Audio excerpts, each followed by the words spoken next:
Magandang araw sa inyong lahat mga bro. Una sa lahat, nagpapasalamat tayo sa Diyos sa panibagong pagkakataon na ipinagkalob sa atin para po makagawa tayo ng mga panibagong tutorials, mga kaalaman patungkol sa ating mga motor. Bali ngayon na araw mga bro ay magpapalit po tayo ng Bendix drive dito sa Kawasaki Rouser 180. So marami nagtatanong sa akin sa 220. So ang Rouser 180, 200, 220, 135, pwede nyo po gamitin yung isang Bendix drive. Okay? Kaya ngayon araw mga bro, i-share ko sa inyo kung paano ba ang pagpapalit ng Bendix drive sa Kawasaki Rouser 180, 200, or 220. Kaya mga bro, bago natin umpisahan, kung mahilig po kayo sa mga ganitong video, huwag niyo po kalimutan mag-subscribe and hit the notification bell para po palagi kayong updated tuwing mag-upload po tayo ng mga panibagong tutorials. Tara!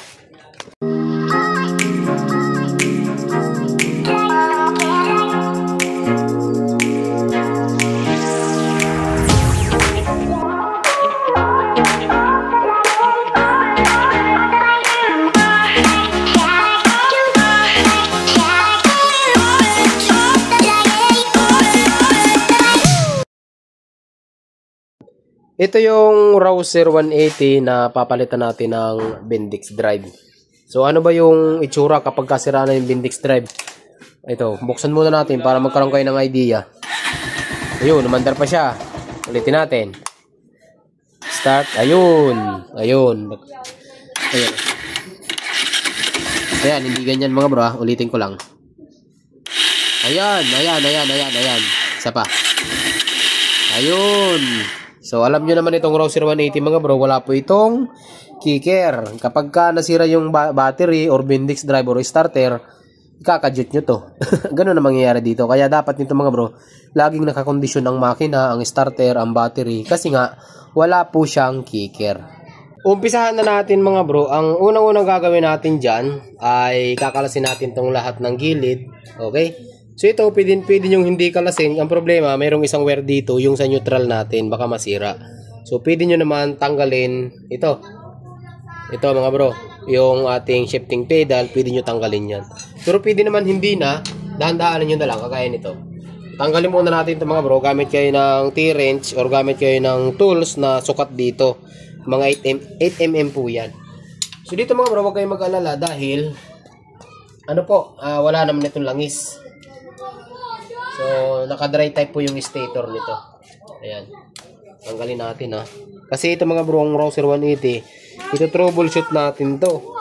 So, kailangan natin dito mga bro, mapatino muna yung starter. Kasi, mahihirapan tayo nito magpaandar kapag sira yung Bendix natin.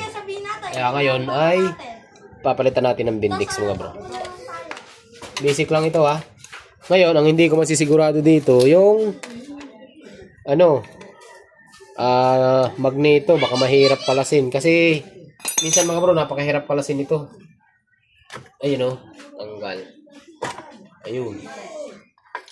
Ayan, ganito na lang natin So, ito ay nagawa na rin siya. Makikita nyo naman yan, nagawa na siya mga bro.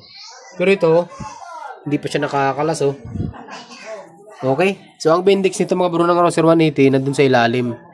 Ito, natanggal na rin kasi may mga pandikit na siya. Para matanggal natin mga bro itong nut na ito, gagamit po tayo ng 14mm. Ayan. Kung may baril kayo, mas maganda, barilin nyo na lang para hindi na kayo mahirapan. Ayun. Diba? So, natanggal na natin. Ngayon, ito, tanggalin nyo lang muna mga bro. Pwede nyo naman tanggalin to. Ayan. So ngayon, dito gagamit tayo dito mga bro ng puller, So gamit tayo dito ng matigas-tigas na puller. So ito na lang yung gamitin natin, So malaki. Para isahan na mga bro. Kasi ito, matigas tanggalin to, yung pang 180 na ito. Ay, clamp lang natin dito. Oy, sana malambot lang. Kasi matigas to mga bro. Mga magneto ng mga Rouser. Kasi nga, wala siyang langis. Kaya, sana malambot lang. Mukhang hindi pa naman nakakalas pa to.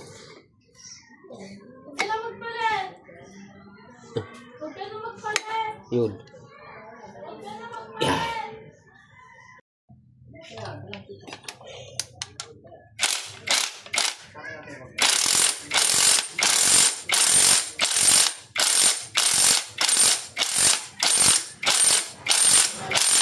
Hey, matigas.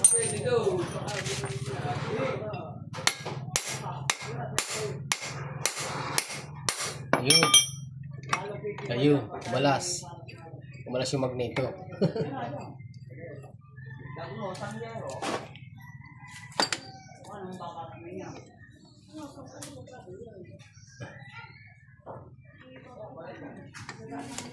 Ay, ito na nga yung sinasabi kong matigas.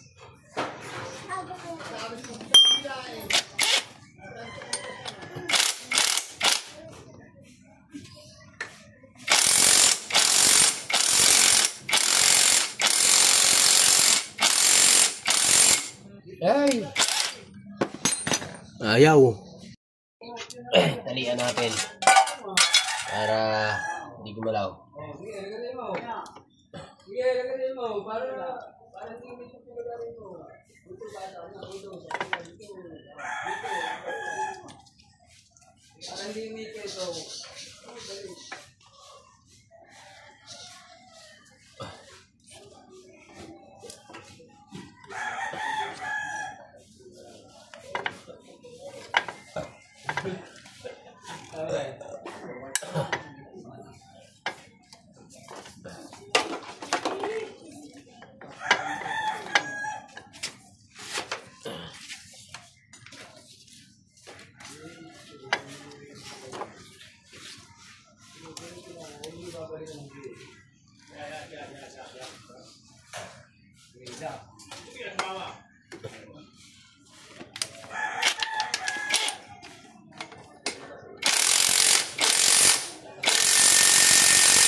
Laglag ka ngayon. Ayan o. Ayan yung mga bindik. Sira na talaga. Ganon mga bro katigas. Ang ano. Ganon katigas magtanggal ng magneto. Kaya kapag wala kayong tools, sigurado mapahirapan talaga kayo. Ayan o. Ito po yan. Okay. Ito, starter gear, okay pa naman. So, ito mga bro, kahit naman wala tong gasket. Pero mas maganda kung meron kayong gasket. Bibilang ko na lang mga bro ng gasket, wala kasi tayo. So, ang goal natin dito ay magpalit ng Bendix drive.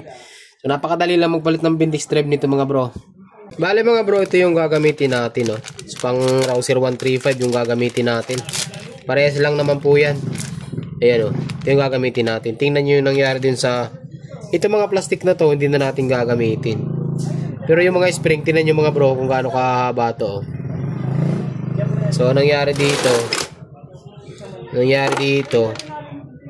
nadurog yung mga spring niya, kaya hindi na siya nakapagpa-start. Ayun. Ito, di ba? So, ito, kaya pa naman gawa ng paraan mga bro, kung gugustuhin.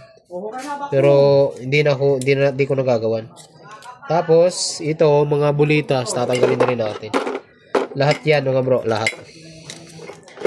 Ito, palitan na natin. Ito, palitan na natin. Ayan, okay na. So, ito mga bro, napakadali lang. So, meron namang guide dito, ano. So, bali, hindi ko nagagamitin yung mga plastic. Ito, mga plastic. So, spring na lang. Bali, spring na lang, tsaka ito yung gagamitin natin. Meron namang butas ito mga bro. Papasok nyo lang yung butas. Pakita ko muna sa inyo. Ayan, merong butas yan dyan na salpakan ng spring. Papasok nyo lang dyan. Ayan o, parang ganyan o. Yun. Pero gamit yan mga bro ng ano. Ito parang di kayo mahirapan. Gamit yan ng flat screw. Flat screw na maliit. Ayan, ganun o. Tapos, gamit lang. Ganito lang o. Diba? Ay, tanggal pa. Ayan.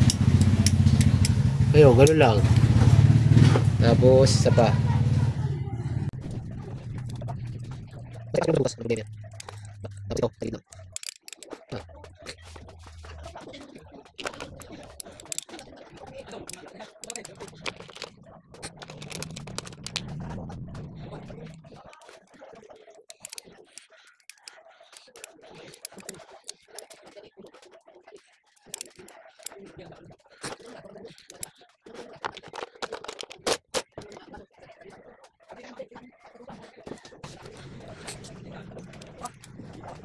Ayan mga bro, oh.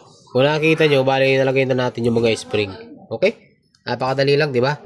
So ngayon, para hindi na yan mga bro matanggal, wag nyo na lang galaw-galawin muna. Lagay nyo dyan. So ang gagawin natin, linisan muna natin.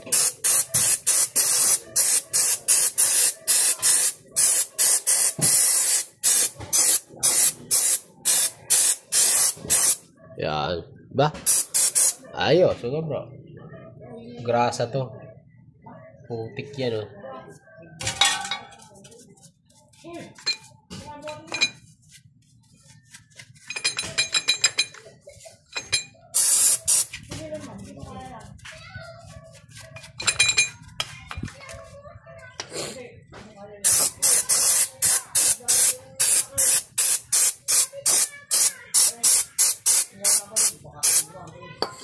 Ayos, kulay puti na. Okay?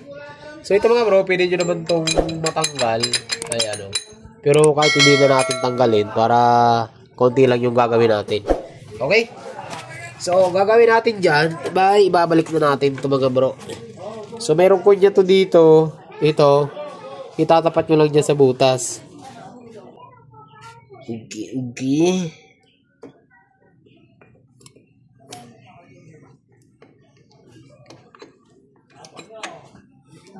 Iyon, no? Ganun lang, kadali mga bro. Basic lang. Tapos syempre yung bolt, wag nyo kakalimutan. 14mm to mga bro, ah. Yan, oh. 14mm. Aim.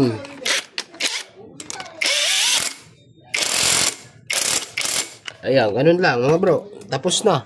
Tapos ito yung washer dito na plastic. Nasaan na ba yun? To. Ayan. So, lagay nyo yan dyan. Washer yan mga bro. Hindi pwedeng wala yun. Kasi kapag wala yun, alug-alug to. Pasok ko lang to sa butas. Ayan. Okay. Linisan niya natin. Ayan.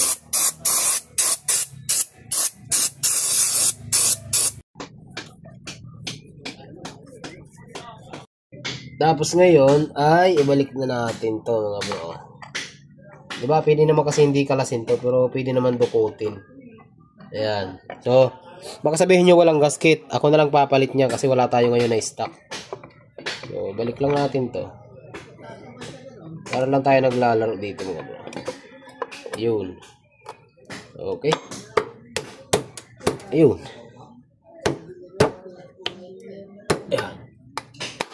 Yan. Tapos, balik natin yung mga tinanggal natin. Yung size ng bolt naman, para-peras lang po yung kahaba. Kaya okay lang yun magkabali-baliktad. Pero kung ayaw nyo magkabali-baliktad, lagay nyo na palatandaan para hindi kayo mahirapan. Tapos, higpitan natin ito mga bro, ah. Pakita ko sa inyo mga bro kung gaano ka-basic. Lalong-lalo na pagka mayroon kayong puller. Papahirapan lang naman kayo nito kapag wala kayong puller, eh. Problema kayo dyan.